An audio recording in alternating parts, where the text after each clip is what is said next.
Hi, Chris here. This video I want to talk about cancer. So the last video we talked about heart disease. The other big disease out there that's taking out a lot of people worldwide is cancer. So currently the mainstream way of treating cancer, once we've diagnosed with cancer, is either burn, poison or cut. And what I mean by burn is using radiation therapy. Poison is using chemotherapy, which is using chemicals. With burn is using radiation. And cut is using surgery, by surgically removing a part of the human body that has got cancer within it. So first we're going to talk about radiation. Now radiation, what I will say about these three current treatments is they all harm the human body. Okay?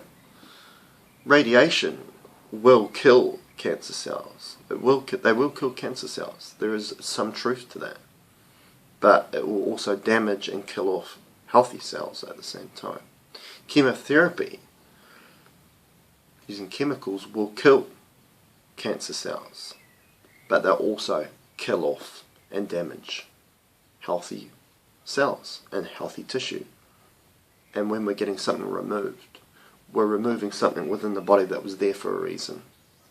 So we may be removing the cancer, but we will always have a form of deficit within the body that you're going to have to live with the rest of your life, because you're not going to have that organ or those lymph nodes that are there for a reason, which will cause a weakness or a problem elsewhere. So going back to radiation, the first one. So radiation is harmful to the body. Yes, it can kill cancer cells. For all our years and when we hear in the news, like radiation, we're being told that radiation is bad for us. Forms of radiation is bad for us. But the question is, why when we get cancer, why is it all of a sudden good for us? And it really makes me think sometimes where we get these treatments from. When we're wanting to treat cancer, the first thing we want to do is harm the body anymore. The body, cancer in its own definition is a mutation.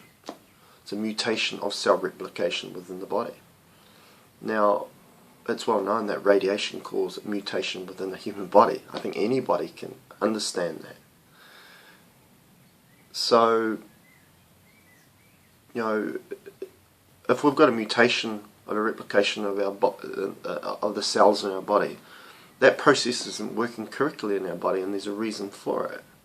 The body's not working the way it is because it's toxic. So by adding another toxin, or what were deemed as a toxin, throughout most of our life when we didn't have cancer, which is radiation, why is adding radiation to a cancer therapy beneficial? As I say, it does kill cancer cells, but our body has to build itself up again after a treatment of cancer or going through cancer itself. So how's the body supposed to do that when a lot of the healthy cells and the healthy tissue, including our immune system, is being damaged? So that's radiation. I want to talk a bit more about chemotherapy. Now, chemotherapy is using chemicals. That's where the word chemotherapy comes from. Chemicals that kill cancer. Okay? Chemicals, the number of chemicals, are a carcinogen, which means it causes cancer. Now, a lot of estimates show that chemotherapy is effective to 2 to 3% of all cancers. 2 to 3%. Which is not a lot. Now, when somebody goes and has chemotherapy, they have a stint of chemotherapy. Okay, like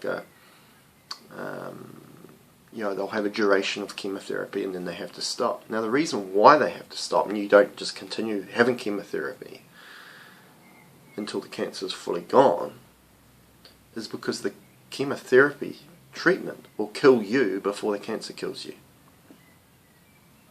Okay, that's why people lose their hair when they have chemotherapy. That's why people vomit. This is all the way the body, when we have symptoms of that nature, that's our body communicating with you to tell you, hey, something's not right. Vomiting is just expelling toxic material, a poison out of the body. That's what the body does to vomit. That is the response of vomiting, is to expel a toxin out of the body. So you're having chemotherapy and it's expelling a toxin out of the body, and it's trying to expel the chemotherapy that you're having, including a lot of the other toxins that have been built up over a number of years that has created or caused your cancer to occur. So chemotherapy is really good with killing cancer cells. Again, it kills off cancer cells. There is truth to that. But it kills off all of the other cells to the point where if you continued having the treatment, it would kill you before the cancer killed you. But it's not very good at removing or killing off the stem cell of the cancer. Now, you would have heard of stem cells. I've done a video about repairing the body with stem cells. The stem cell is like the initial cell where all replication comes about from. Now, cancer had their own original cell, the stem cell, which created the cancer.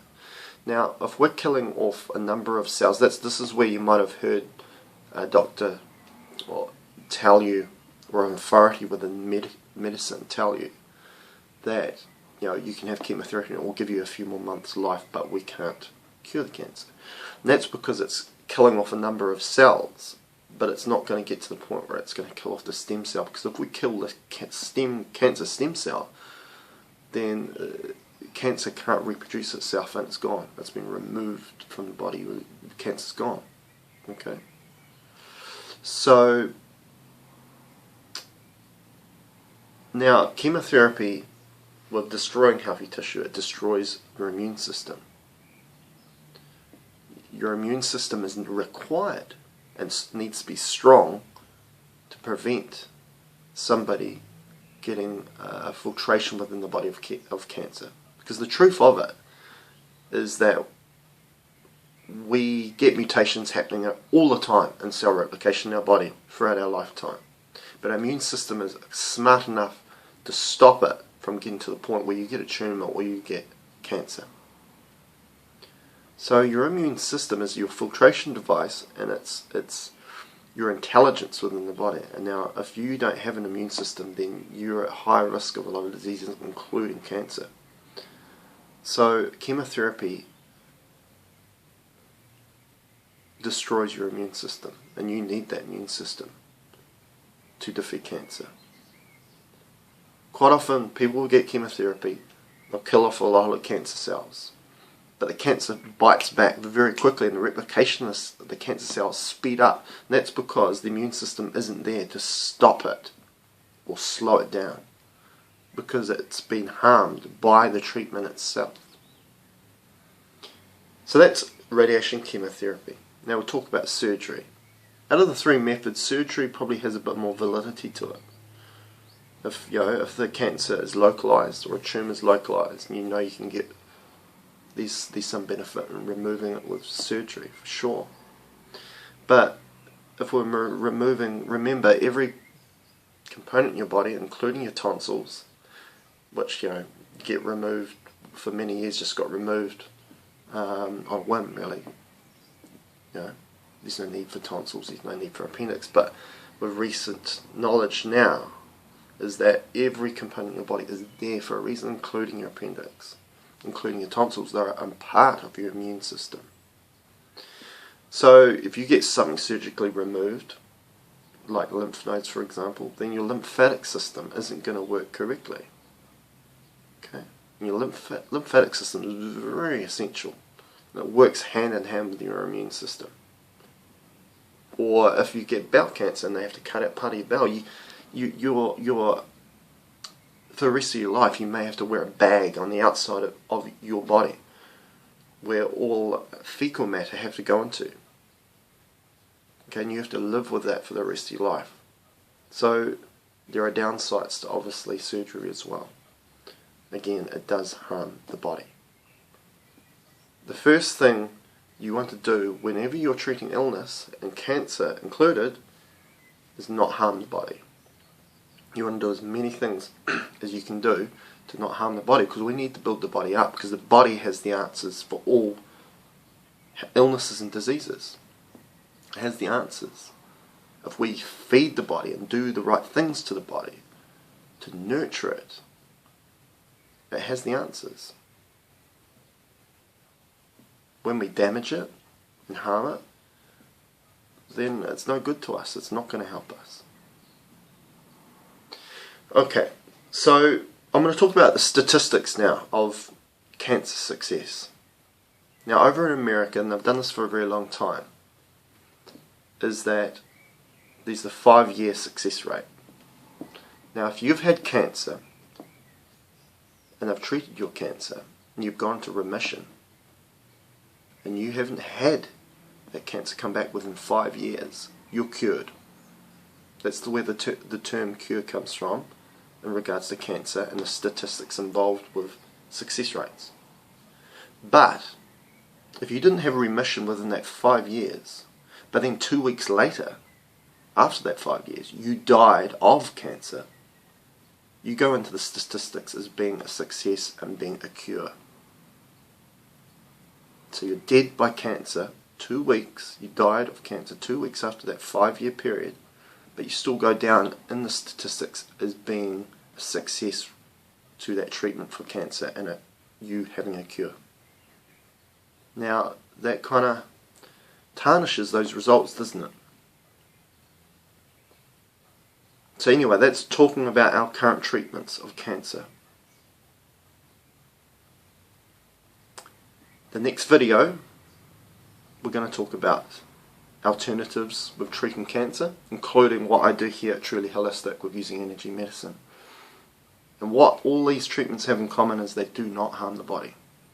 They do not harm the body. They actually increase the ability for your immune system to remove cancer from your body.